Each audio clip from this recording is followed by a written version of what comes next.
trazendo para vocês aqui hoje outros três calhamaços. Três calhamaços que provavelmente vocês já devem ter ouvido falar, não são tão desconhecidos assim, mas são três livros que eu amo eles de paixão e estão entre os meus favoritos, com certeza absoluta, porque são o que a literatura tem de melhor para oferecer, são tão variados, tão cheios de espírito e ímpeto, que não tem como ler isso aqui, esses livros, e sair indiferente da experiência. E o primeiro que eu quero indicar para vocês é Tristram Shandy, A Vida e Opiniões de Tristram Shandy, do inglês Lawrence Sterne, e é um livro cômico que é basicamente o grande livro de digressões em que esse narrador em primeira pessoa ele nunca acaba conseguindo contar uma história sem se perder, se lembrar de um outro assunto e esse novo assunto virar uma nova história, um novo conto e assim por diante. E são assuntos relacionados à vida dele, né? Desde ele nascer até quando o livro acabar, que vocês vão ver que a gente acaba não descobrindo muito a respeito da vida dele, do tanto que ele acaba se perdendo no meio dessa narrativa. E é tão interessante o quão diversos são esses artifícios que o Lawrence Sterne usa no livro. Estava procurando para mostrar para vocês aqui sem dar muito spoiler, mas algumas páginas são bem diferenciadas, como essa aqui que é a página marmorizada.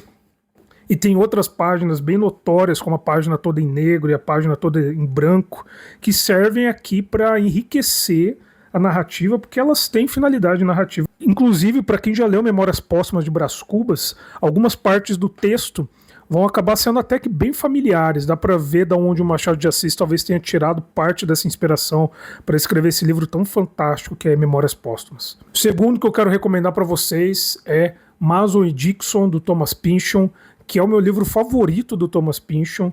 Eu sei que A Coisa da Gravidade é o mais famoso dele, mas esse aqui, para mim, é o auge do desempenho e da ambição artística dele, onde a gente vai ter essa história contada no século XVIII sobre esses dois ingleses que vêm para os Estados Unidos traçar a linha Mason e Dixon. E é um livro que eu gosto demais, adoro ele imensamente por ser esse gigantesco retrato esquizofrênico e diverso sobre o século XVIII. É um livro onde o tema basicamente principal dele é a amizade, mas a gente sabe que sendo o livro do Thomas Pynchon vai ter muita coisa bizarra e até às vezes meio pesada, temas assim bem complexos sendo discutidos aqui.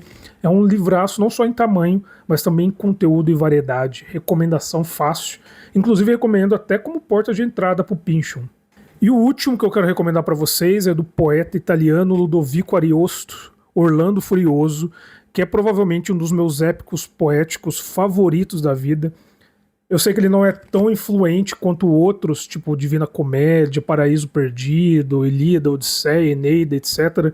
Mas eu posso dizer que por muitas vezes eu prefiro ele a essas outras obras. Eu gostei muito do processo de leitura e é uma história tão magicamente fantástica que eu me diverti praticamente em todos os contos, a cada momento é muito menos referencial. Você não precisa de tanta bagagem para abordar esse livro aqui não, tá?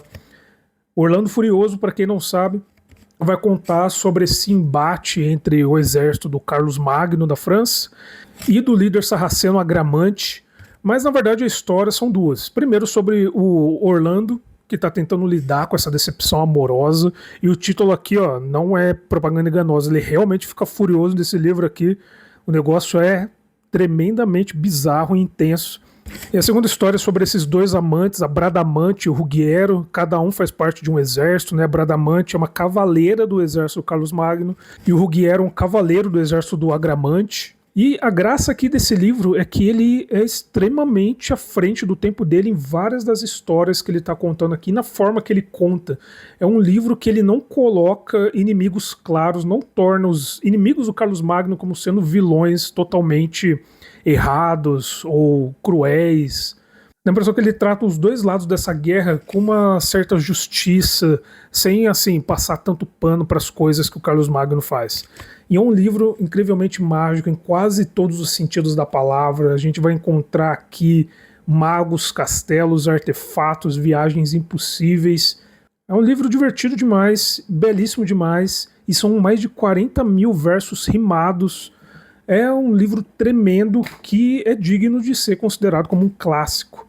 E esses são os três livros que eu queria indicar para vocês hoje, três livros bem volumosos, dezenas e dezenas e centenas de páginas para conseguir afastar a gente por um tempo saudável aqui do TikTok.